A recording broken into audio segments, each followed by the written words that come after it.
My name is Erin, and I am right outside of Richmond, Virginia, in a little town called Glen Allen. And I'm here at the Ederville 100 Years of Progress show here in Carthage, North Carolina. And so you volunteer? Yes, right? I am a volunteer. I have been running steam engines now since, I want to say 2010, but I was born in the hobby. All right. So I come out here and dedicate my time and making sure we continue to preserve these great big giants. That's it.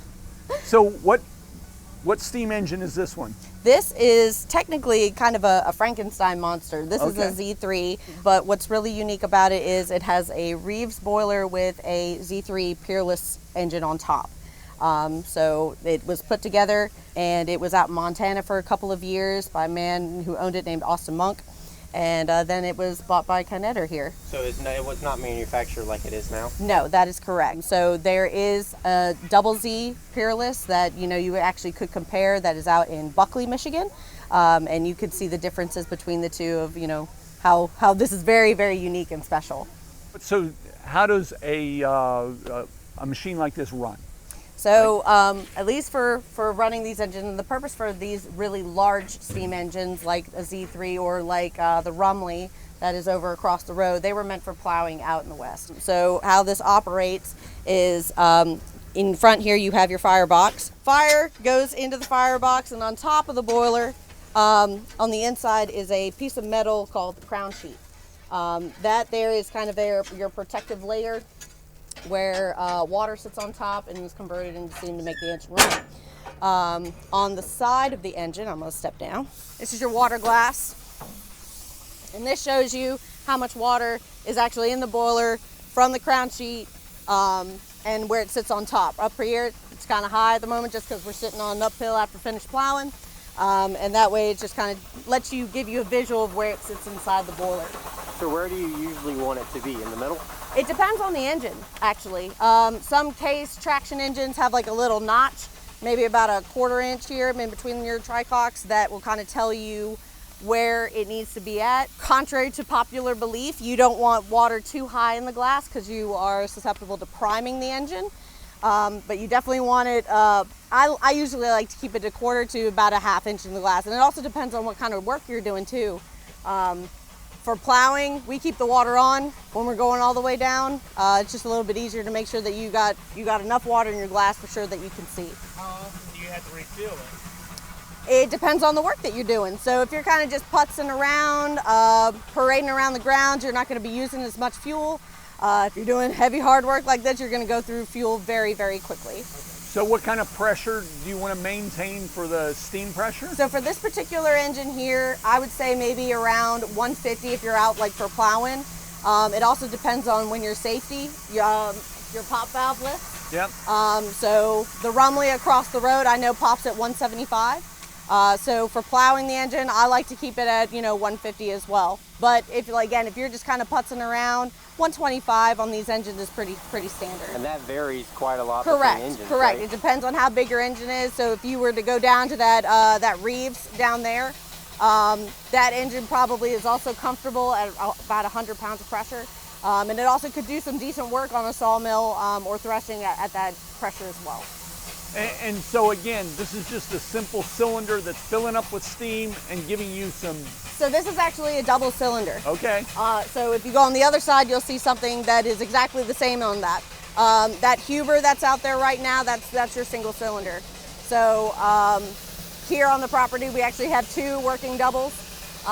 So that actually kind of makes it a little bit easier to operate the engine, is because you rarely get stuck on center when you're on a double cylinder. And so this one's different from the last one that we saw, this is a coal-fired, right?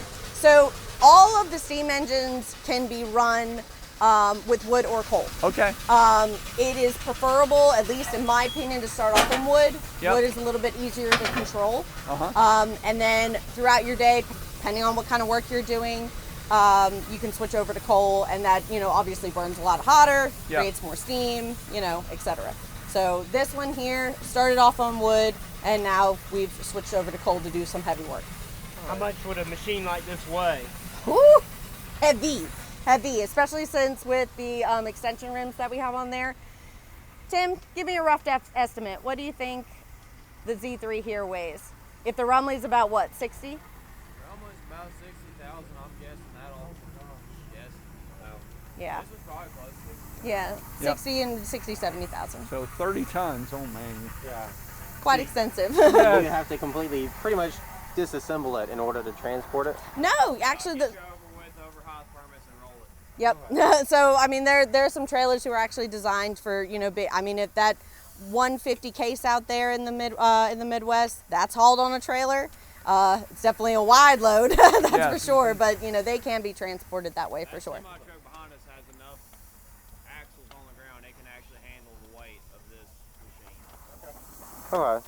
So it's not, in terms of what truck you use, it wouldn't be too out of the ordinary. No, It's you just permits got to and have stuff. somebody, an experienced hauler, who's just used to hauling big things. Maybe not necessarily these things, but big things. Okay. Yeah. So you got is that a rope or a drive belt up there? Your pulley up here? Is this Yeah. what you're talking about? Excuse me. Yeah. Yeah. This is a pulley system. Yeah, this is a Okay. governor belt to control your governor up here. All right. And that controls your The amount of volume going through. RPMs to go in. Yep. Correct. Okay. So do you know how much one of these would run, like in prime condition, in terms of cost of like to buy or sell? Or? So the buyer costs have changed over the years. We've noticed a lot more people, this is great news for the hobby. More people are getting involved, wanting to learn about them. And so the cost of owning one of these has gone up quite extensively. My family's engine was bought back in the 80s, around $5,000. Now an engine like that, even with a bad boiler, could be in between 30 and 60,000. These big ones here, definitely you're looking at a minimum of 80 to 100 and up. So it is an expensive hobby if you're wanting to own one, that's for sure, but they're pretty great. Now, buying them outright, I actually do not know that answer, but I know that, you know, definitely with how the years was changing, it was a little bit different then, for sure.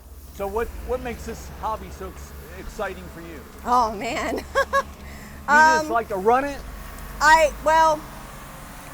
It's a family thing. Okay. Like I said, I was raised in the hobby, and my older brother does it, my younger brother did it, and of course all these people here have become a second family to me. Yeah. You know, Tim is Yep. like a little brother to me. Uh-huh. But you know, what really makes it special is just seeing, my favorite part of the hobby, I should say, is teaching younger generations Yeah. about it. I really love teaching little kids. And getting them on the engine, showing it's not scary. It's hot. Yes. It's hot, but it's Yes. not scary as Well, long as you kind of know what you're doing, and you know you have educated people and know Yeah. how they how things run. It seems to kind of bring the whole generation into it, and that's what I really enjoy. And you liked parading today and yesterday? I do like promenading around. That is, probably one of my favorite things is actually plowing. So that's definitely one of my most favorite things to do. Whether it's on the engine or being the plow boss. Okay. Yeah. So I've seen, a lot of steamers, or at least engineers, right, they're working really hard just to turn it a little bit. Yeah. So how come they're not geared differently or whatnot? So at least if you look on the bottom there's that chain mechanism there for steering. There are some engines out in the Midwest, like the Case 110, that is actually power steering. Okay. So there are a couple of engines that have different steering mechanisms, and when these engines were built, they were, this was their top technology that we had in the day. And then of course, this was before your John Deeres and your International Harvesters, and then Case pretty much bought out everything and switched over to gas.